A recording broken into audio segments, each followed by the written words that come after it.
네, 안녕하세요. 이제 이번 시간부터 이제 그 2부가 되겠습니다. 이제 해외 투자 파트 공부할 텐데요. 들어가기 전에 중요한 내용들을 먼저 이제 소개를 드리겠습니다. 해외 투자는 이제 5개 출제되고요. 내용이 이렇게 많지는 않습니다. 또 쉽고요.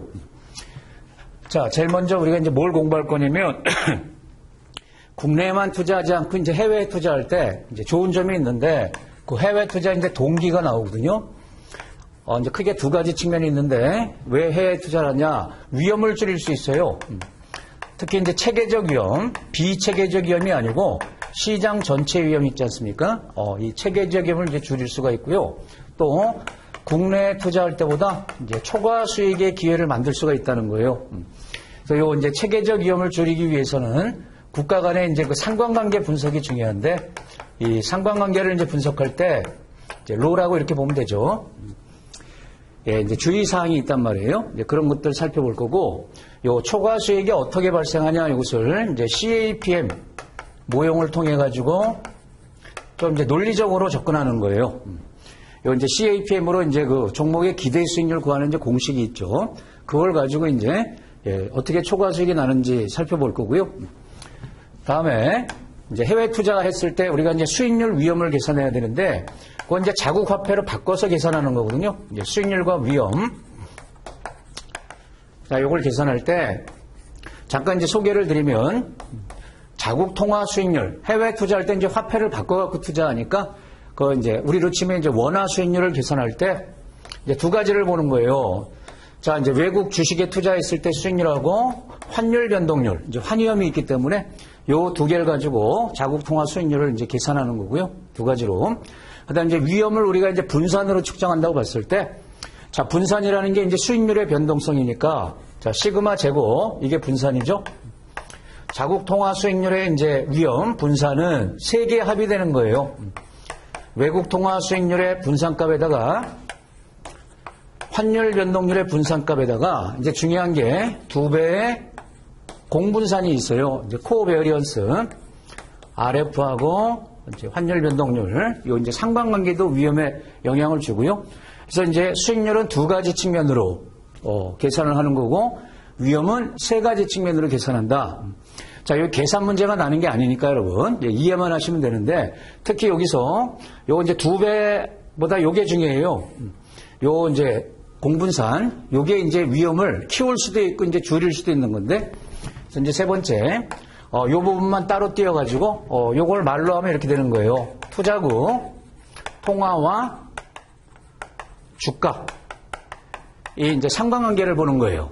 이게 양의 값을 가지면 이제 위험은 커지겠죠? 음의 값을 가지면 이제 위험이 작아지는데, 이게 이제 두 가지 측면이 다 있다는 거예요.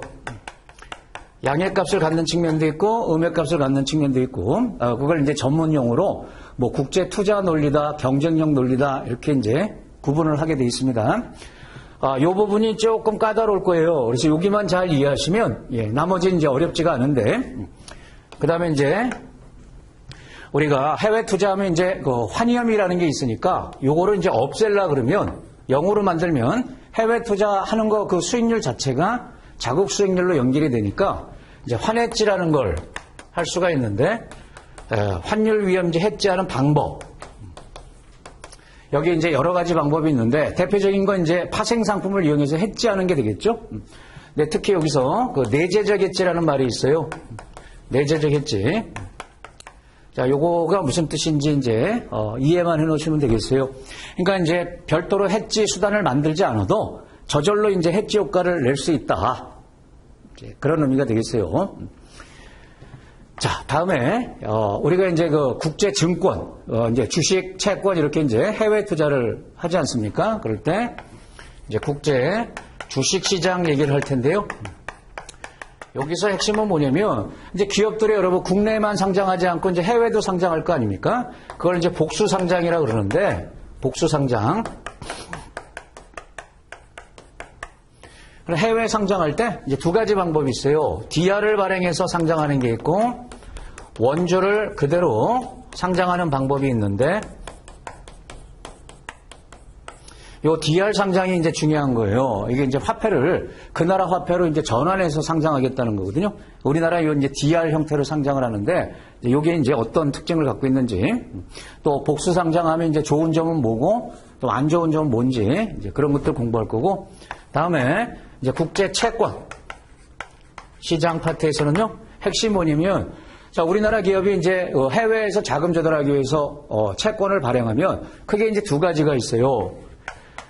해외에서 채권을 발행할 때 이제 유로채 개념하고요, 외국채 개념이 있는데, 요 두 개 이제 차이점을 알아놔야 되겠어요. 유로채는 어떤 거고, 외국채는 뭐냐. 이게 이제 화폐에 따라 이렇게 이제 달라지는 건데요.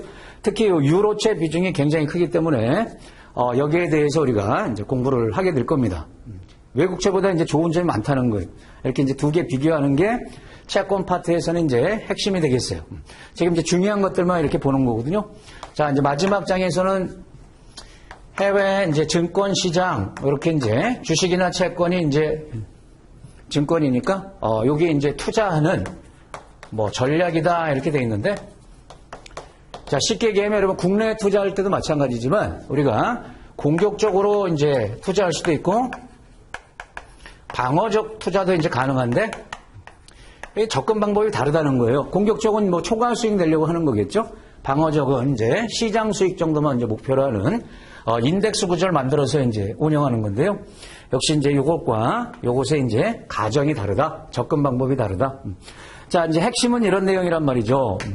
여기서 이제 5개 출제되는데, 요 앞에 요 부분 있지 않습니까? 여기만 조금 이해하시면 나머지 내용 굉장히 쉽습니다, 여러분. 이해하시고 조금 이제 암기하면 되는 거기 때문에 이 점수 따기가 좋다는 거예요. 그래서 여기서 5문제 출제되는데, 이제 고득점을 목표로 할 수 있습니다. 5개 다 맞힐 수도 있다는 거죠. 예, 분량도 작고요. 네, 이제 기회를 주는 과목이다. 이렇게 이제 말씀드리고, 예, 본 강의에서 뵙도록 하겠습니다.